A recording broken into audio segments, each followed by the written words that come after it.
Okay, I think we might start. So a very big warm welcome to you all. Thanks for joining myself, Jeremy Tobias from GiveEasy, and Johnny Dawson from Digital Ninjas for our webinar today entitled How to Build Scalable Acquisition Campaigns. Personally, I'm really excited to partner with Johnny on this webinar. We've run a number of campaigns together over the years, and we closely work together, especially over the recent tax time period. On a number of really successful digital campaigns.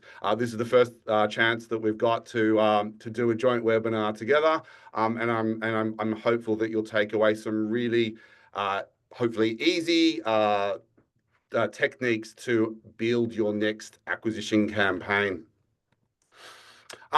Just some housekeeping. I'd encourage you, please. This is an informal session. Please write some questions as you feel in the Q&A box. We will definitely have some time at the end. We will also both be available for one-on-one chats as well. So please keep that in mind. We are going to just go through some key topics today. I'm just going to run you through the brief agenda. We're going to talk about, or Johnny's going to kick us off with why donor acquisition matters in today's landscape. Moving on to the strategy, campaign frameworks, channel-specific approaches, common pitfalls, and some really exciting benchmarking on some real campaigns, showing you some dollar value in terms of how much does it actually cost to acquire a donor.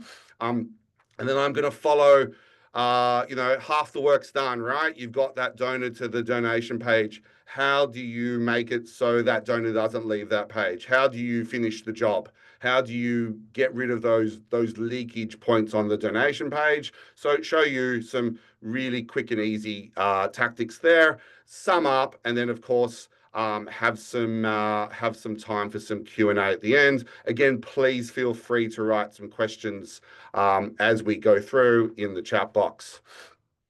And it is great to have so many of you join us today. Just a quick background on myself. I'm Jeremy. I run GiveEasy. GiveEasy is a digital fundraising platform helping not-for-profits with all of their digital. Excitingly, we rebuilt our entire platform, so everything is brand spanking new. We relaunched it 12 months ago.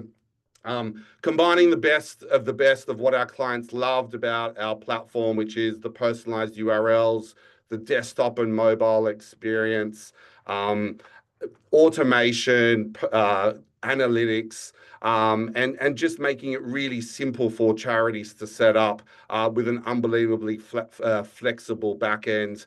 No tech team required within the organization. We work with around 200 not-for-profits in Australia, and we're really excited to be partnering with Johnny on this webinar. Myself, I'm passionate about digital. I'm passionate about frictionless payments and about making it super simple for that donor to give anytime, anywhere, off any device. And Johnny, I'll pass it over to you. Yeah, thanks, Jeremy. And I definitely share your passion for digital and that removal of friction through all parts of the journey. But yeah, I've been working in the fundraising space now for 15 years and digital more broadly for 25 years. And I just love working in this nonprofit space. I founded Digital Ninjas about 12 years ago now. We've got a fantastic team and we're really lucky to work with a range of charities from really big brands that everybody would know, the Smith family being one of our first clients and still a client today, Flying Doctors, through to a really small selection of one or two person organizations. So hopefully what we'll talk about today will be applicable to you regardless of the size of your organization and your budget. So I'm going to dive in and talk about acquisition. And as Jeremy said, please keep the questions coming. We've got the live chat in the Q&A section. I'll try and answer as we go if there's some quick questions, but otherwise we'll pick them up at the end. Amanda, yes, a recording of the session will be shared along with the slides afterwards, so that's going to come your way. In terms of why acquisition matters, we know that most nonprofits have an aging donor pool, which is great for gifts in wills and potentially for high value donors as people mature and become more financially ready to give bigger donations. But we've got to feed the funnel of new donors coming through. And one of the things we're seeing is lots of nonprofits struggle to scale donor acquisition. And that might be across any channel, but digital in particular is going to be the focus for today. The reason for those struggles are usually there's multiple things coming into play. So it can be a lack of a compelling proposition, and that's really your starting point. You've got to have a really clear way of articulating the need and the impact of the organization, but most importantly, how the donor can have an impact on the issue at hand. There's complexity across platforms. We know Google, Meta, there's a million and one different platforms out there. They change all the time. Google, for example, their platform changes on average about 1,000 times per year. So that can be anything from new product types, new campaign types. It might be minor change in the interface. Meta have a multitude of additional changes coming in as well. And you multiply that across all the different platforms, it gets complicated quickly. Lots of organizations, as businesses as well, have limited internal resources. So there's only so much you can do at any one time. And quite often there's inconsistent campaign measurement. We'll talk a bit about that today. And definitely over the 12, 15 years I've been involved in the nonprofit space, the cost of digital has gone up astronomically, but it's still viable. We'll talk about some of the average costs today.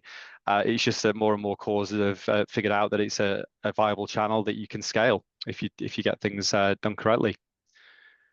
So common challenges with paid digital fundraising channels, and why we're going to talk a lot about paid fundraising channels today, and that is going to be the focus. And it's not that you should just be doing paid. You should be doing some of the owned and earned channels, and we'll touch on those later. But paid are the channels that you can turn on, invest in, and get traffic straight away.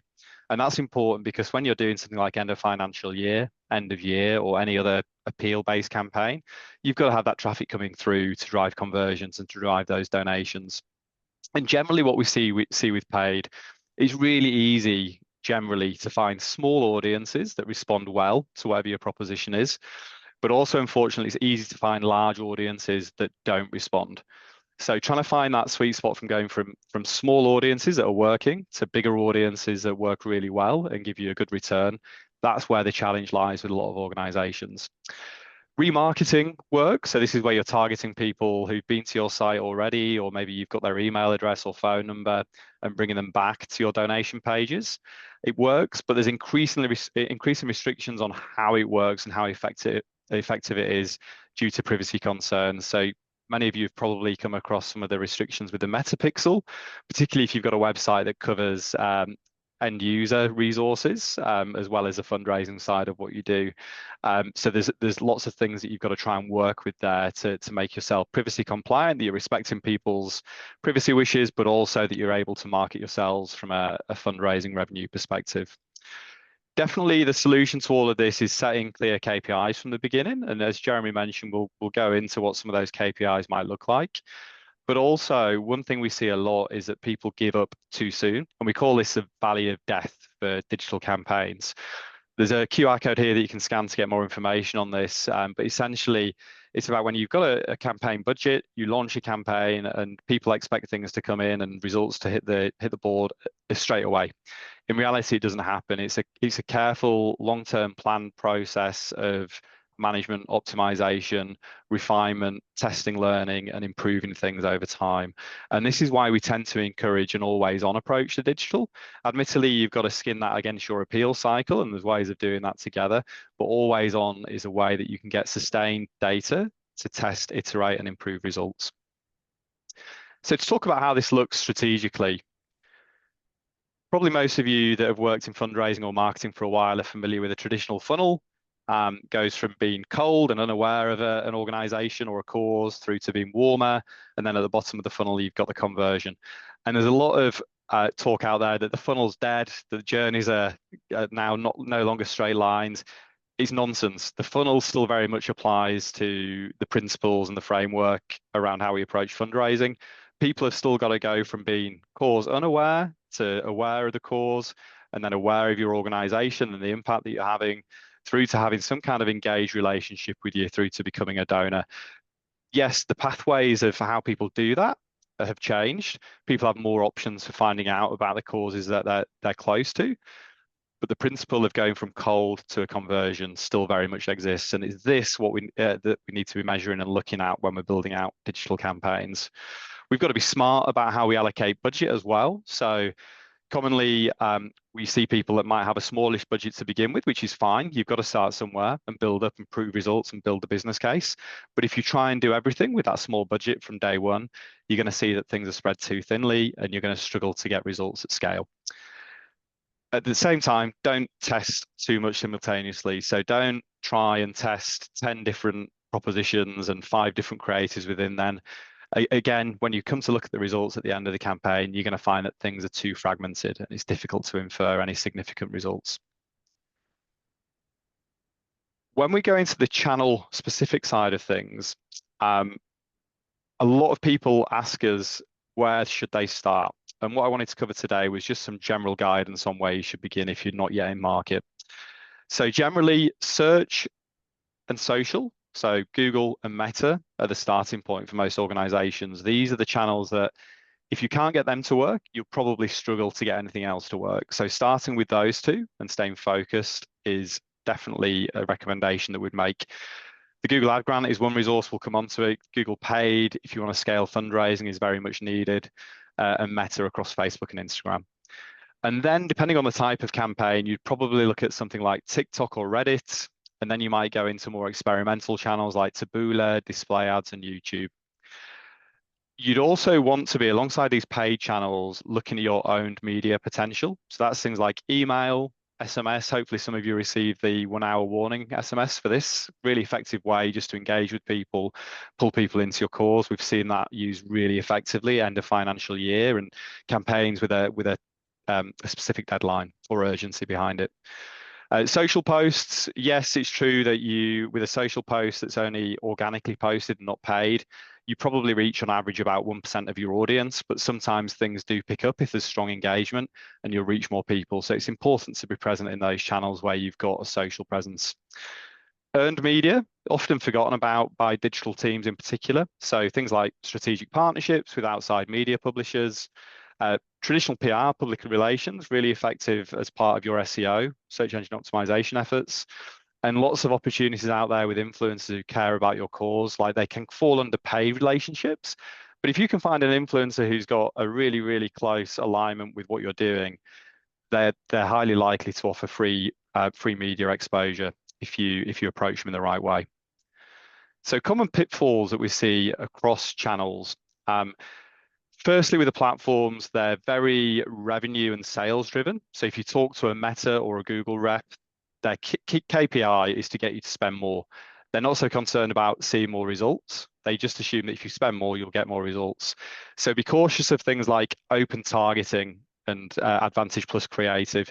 Yes, test these things, but don't do them in the absence of other things. So open targeting is where you don't have any audience parameters in your campaigns.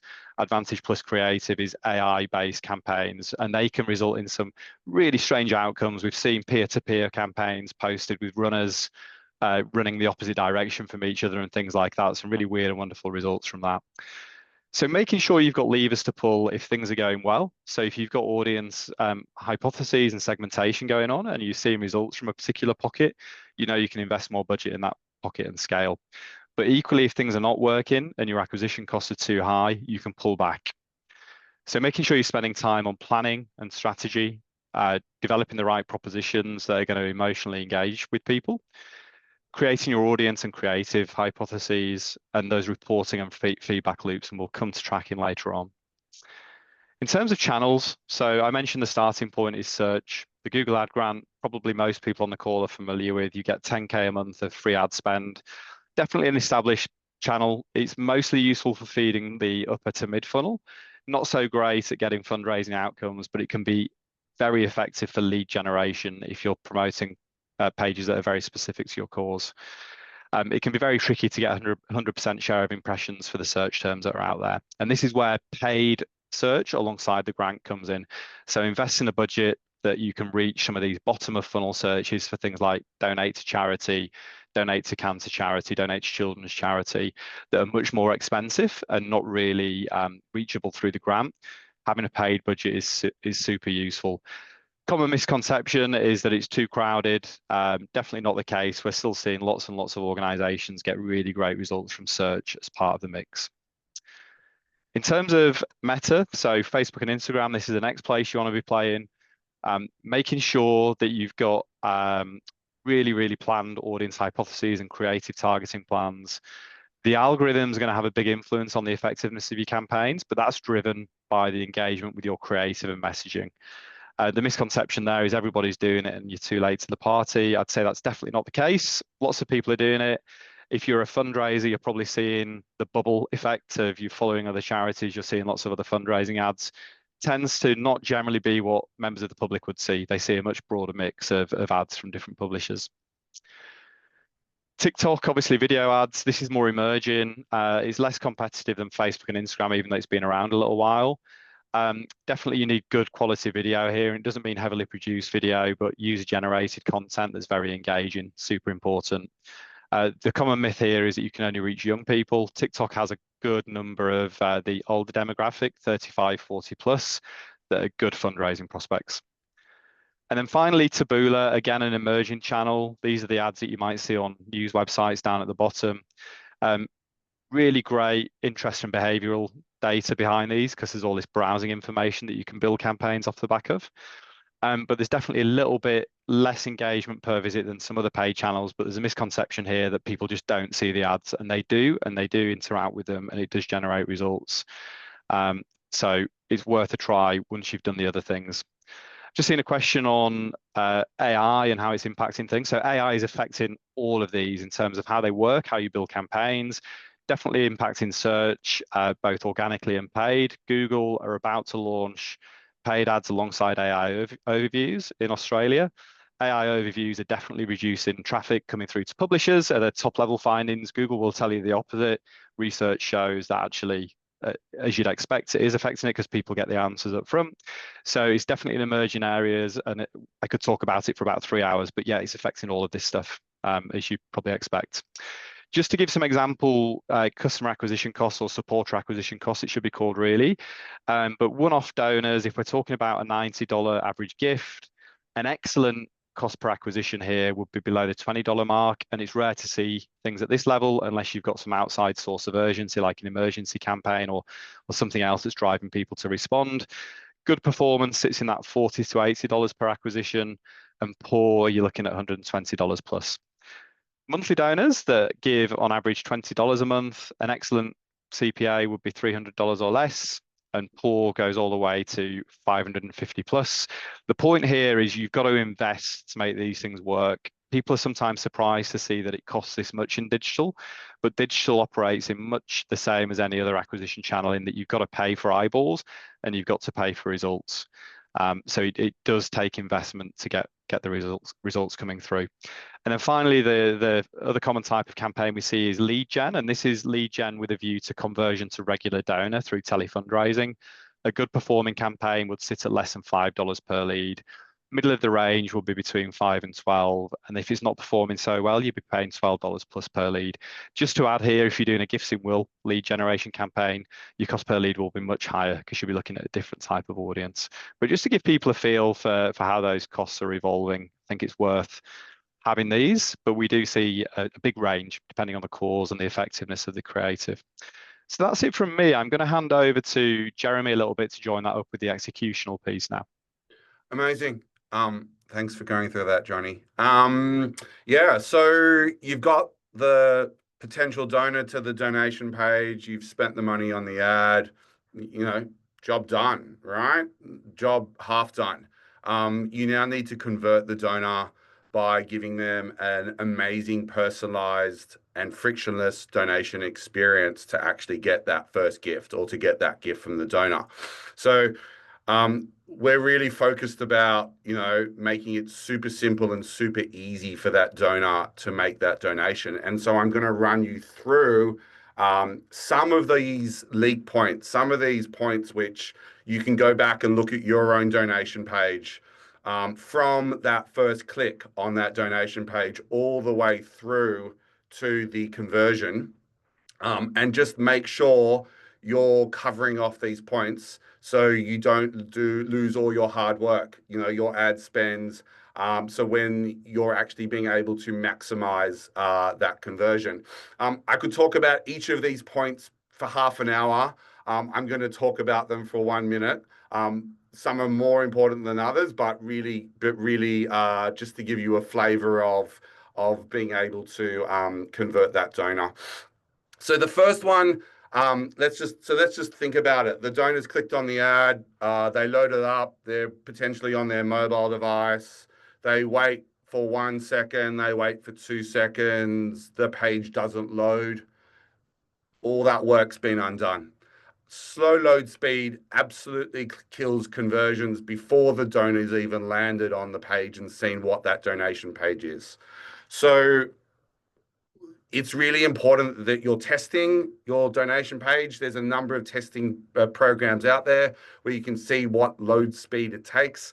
Don't upload those big images. There's such a temptation to just grab one of your images. It's a 10 meg file. Let's put that up on the donation page.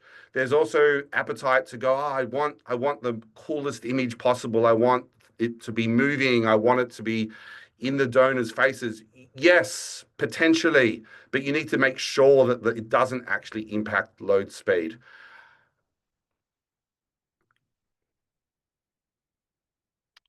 Mobile design, one of my favorites. Most of our charities, and I think charities in general, they're designing the page to start off with for desktop. Time poor, you're running out of time, you've got a beautiful donation page on desktop. You've got it signed off, you hit publish. I'm good, I'm done. You're absolutely not done. We're seeing, and probably you're seeing as well, over 50% of users are making a donation on mobile. On some of our Facebook campaigns, it's as high as 92% on mobile. So sure, design the page on desktop first, go to mobile, but make tweaks. On the GiveEasy platform, you can design a completely different experience on mobile versus desktop. My strong suggestion is to look at the text copy that you have on mobile versus desktop. It's typical in market to have a lot of text on desktop, which is absolutely fine. Refine that potentially on mobile. Have additional donate buttons on mobile that are drawing you back up to that donation form.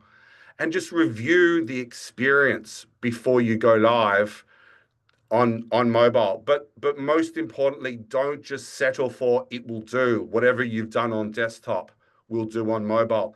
It may, but in more likelihood, you can make changes within 1 or 2 minutes to actually tweak that donation form and test, obviously, as well. Another one is inconsistent messaging. So let's just go through it. The donors clicked on the ad. Hopefully the page is loaded in a very short amount of time. The mobile experience is good. The ad is talking about an urgent flood appeal and they land on a page and it's talking about a Christmas campaign. Yeah, we're all probably having a chuckle to ourselves, but it's so important that the ad and the donation page have the same messaging. The donor wants to donate to the flood appeal. They want to see images of the flood. They don't want to see a general donations page. They don't want to see a mistake that you've left your campaign up from Christmas. They're specifically donating to the flood. It's a really simple tactic. It's a really simple tool. It makes perfect sense. But in the heat of the moment, you may be picking the wrong donation page. In saying that, we know that some campaigns are giving days where they go for 24 hours, and it's so important that when you can program the ad, it's just as important that you can program the donation page ahead of time to switch over when goals are met or when there's 5 hours to go.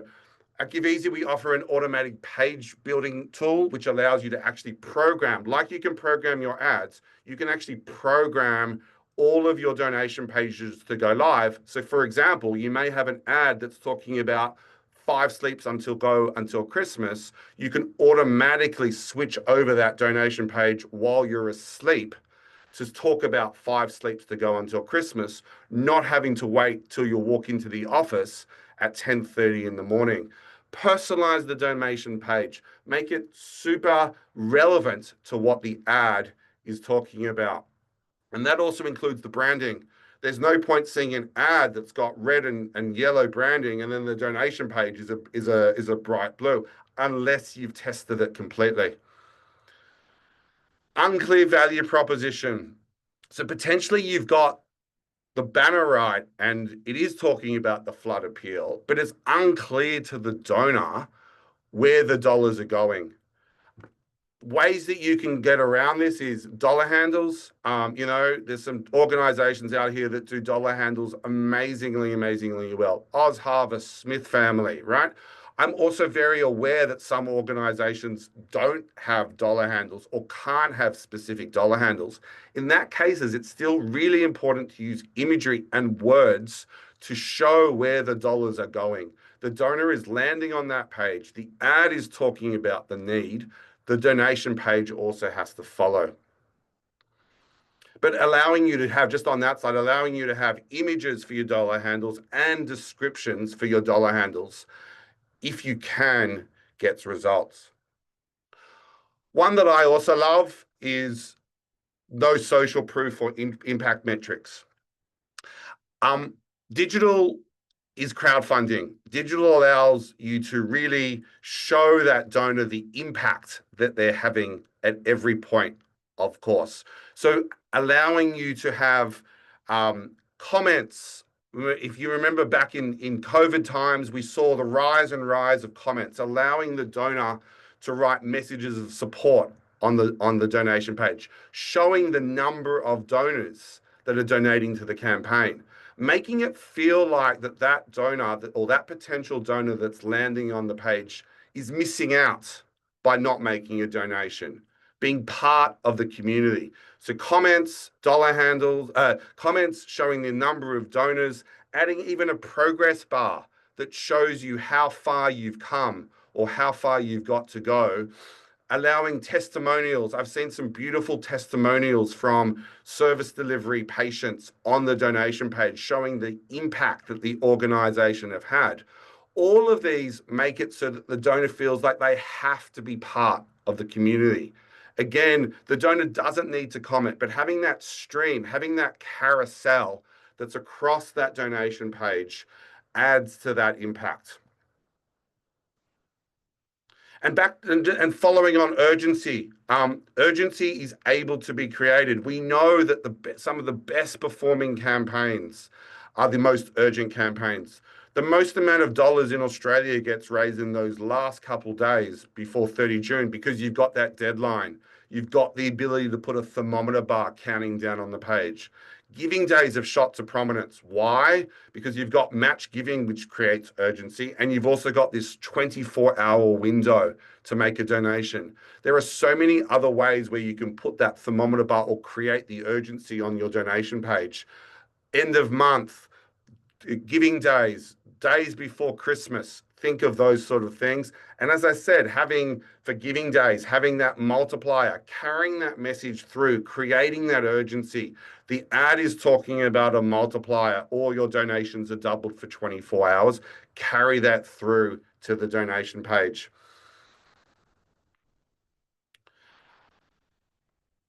So let's just go through that funnel again. And again, I'm sure everyone's going, that's not my donation form. I bet you it's not. I bet you it's not. But let's go through. You've got the ad out there. The potential donors clicked on the ad. The pages load fine. The messaging is great. You've got some urgency on the page. You've got some dollar handles on the page. The donor wants to make a donation. They click on the dollar handle and they're presented with some sort of form like this. They've entered their email address. It's asking them to reconfirm their email address. It's asking for a postcode. It's asking what their occupation is. All your hard work's just been undone. Focus on what information do you need to capture before the donor makes the donation. As I said at the beginning, I'm passionate around one-click donations. I'm passionate around frictionless payments. You can do amazing things using personalized URLs. You can do also amazing things for cold audiences where seriously the donor clicks on an amount, they put their email address in, and then on Apple Pay, Google Pay, and PayPal, they're done. like that. Yeah, they really are done. And then on the thank you page, you ask for the additional information. So you grab their first name and last name from the wallet. You ask them to confirm that, and then go for your life, asking them to ask them for mobile phone number, ask them for postcode. We're seeing around 75% of donors actually put that mobile phone number in after they've made their donation. So think this slide's really around think about the fields that you really need to capture on checkout before checkout, and then think about the fields that you can capture after checkout. And what's more important, the donor completing the form and having an amazing personalized experience. Utilize what we would call quick pay, which is Apple Pay, Google Pay, and PayPal. They're brilliant, to really get that conversion and test. Security is another one. Yeah, donors are scared. I'd say most of your donors have been hacked at some stage in their life. Unfortunately, I've been hacked when you least expect it. So things that you can do, get an HTTPS certificate. So simple, but make sure it's up to date. Make sure it's not going to expire on the 29th of June or during one of your major campaigns. Offer additional payment methods. Donors love seeing PayPal on donation forms. It's secure, it's trusted. Put wording on your donation form that gives reassurance, a lock symbol. Your donation is secure and protected both on the form and at checkout. If you're using a platform such as GiveEasy, spend the 10 minutes setting up a custom domain so that it looks exactly like the charity's domain. Really simple stuff. In SMS, don't use bit.ly links. Use short links which look like a charity domain, but then go to a donation form where it's all personalized. Get the best of both worlds. Think about every step in the channel and don't think, it will be fine, because we're in a world that's donors don't want to leave details. They don't want to click on links. They're scared. And so just make it secure and easy, and it will also improve your brand. And then my last one is around tracking. You've done all the hard work. You've got 4 ads in market. You've brought in a chunk of money. You want to spend more, but you have no clue which of those 4 ads is actually performing the best. So what do? You just spend the same amount of money on all 4 ads, which makes absolutely no sense. With UTMs, with Google Analytics, with GTM, with Metapixels, you can set it up, a little bit of work the first time to get it going. Once you've set it up once, set and forget, and watch the results come in. So, yes, I think I've given you some key leakage points and some key ways where you can potentially tighten up your donation page, both from starting with that one click on the ad all the way through to conversion. I might pass it quickly over to John just to sum up.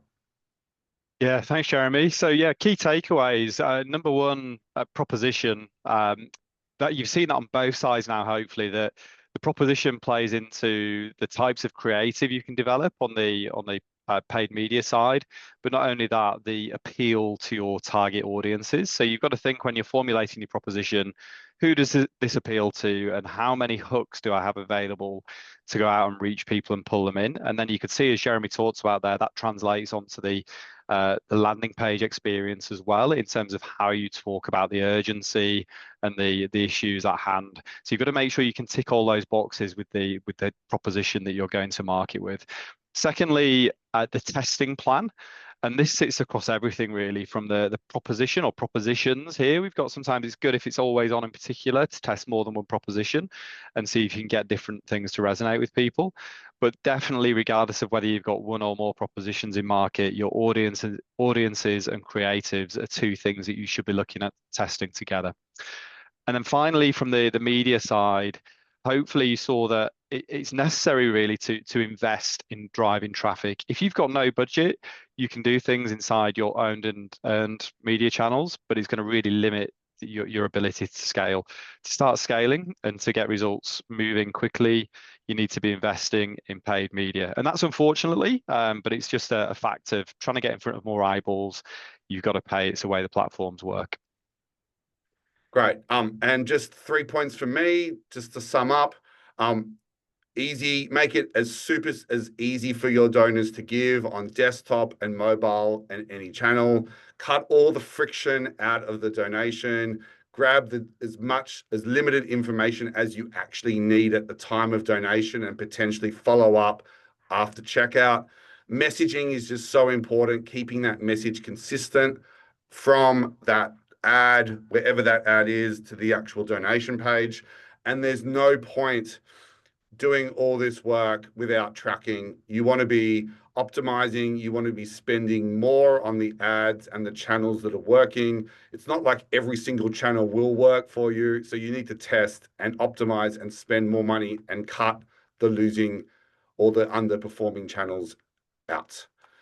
I think we've got some time for some questions. So please feel free to write any burning questions in the chat box, and we will come to them if there are any. Yeah, hopefully I did the question on the impact of AI on SEO marketing. Look, it is changing like dramatically, but you can rest assured that Google have got this money-making machine, money printing machine that has been around now for 10, 15 years plus. They're going to be finding ways to monetize it, as are the other players in AI. So yes, it's going to fundamentally shift the way that information is sought and discovered. But it's still going to be an important part of your marketing mix. And people are calling it generative engine optimization as opposed to SEO. There's all sorts of acronyms floating around out there, but the principles are very similar, is a top line. I think there's one question. I think I might grab this one, which is from Sabina from Asylum Seeker Resource Center. Are there any security issues with personalized URLs and pre-populating donation form fields? Yeah, really good question. Pearls have come a long way. We've seen the rise of Pearls over the years, and we'd like to see ourselves as a real market leader in that field. There aren't, mainly because the URL itself is now de-identified. So there's no personalized information in the actual URL in that link. So even though that link is in the World Wide Web, so long as you're not using first name equals Jeremy and last name equals Tobias and email equals whatever in the URL, you're fine, because the people can't scroll the net and actually get any information from that URL. It's definitely one to keep a watch on, but that is covered with that. Great stuff. Just seen another one come up from Mada. Is Performance Max preferred over a search campaign for Google paid campaigns? Listen, if you're a Google sales rep, yes, it is, because Performance Max is basically you set it up and let Google do a lot of the work for you. I would say if you're a conscientious marketer or fundraiser, you want to be testing PMax alongside standard search campaigns. The reason for that is PMax, you release, as with all of these automated ad formats, a component of control, and Google have done some changes recently to increase transparency on some of the display elements and where your ads are being delivered with Performance Max campaigns, but you still don't have as much control as if you're doing a direct search campaign. The thing to note here as well is that as they start rolling out AI ads in the AI overviews, you're going to have to use Performance Max and broad keywords in search campaigns to stand a chance of appearing in those ads as they start rolling out in Australia. They're live at the moment in some other markets, so the US and UK have got them already, and we'll start seeing them here in a few months' time. But you've got to use PMax or broad match search campaigns to appear in those AI overviews that are everywhere on Google at the moment. Fran's just asking, can you talk more about the automatic emails and receipts that the GiveEasy platform provides? Absolutely. Yeah, so you can completely brand the email that the donor receives through HTML editor. You can make it the email and the sender ID come from whatever name that you like. You can have multiple emails per one campaign. So you could have one email going to your high value donors and one email going to your cold audience. We love automation at GiveEasy. So the more that we can do around emails and around automatic donation pages to take all the stress out of your lives, the better.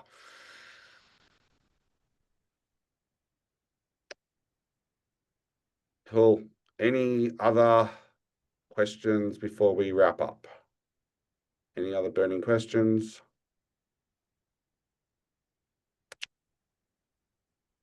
Cool. Think we'll leave it there. Appreciate you joining, Johnny. Amazing to do this with you. Yeah, thank you. Pleasure.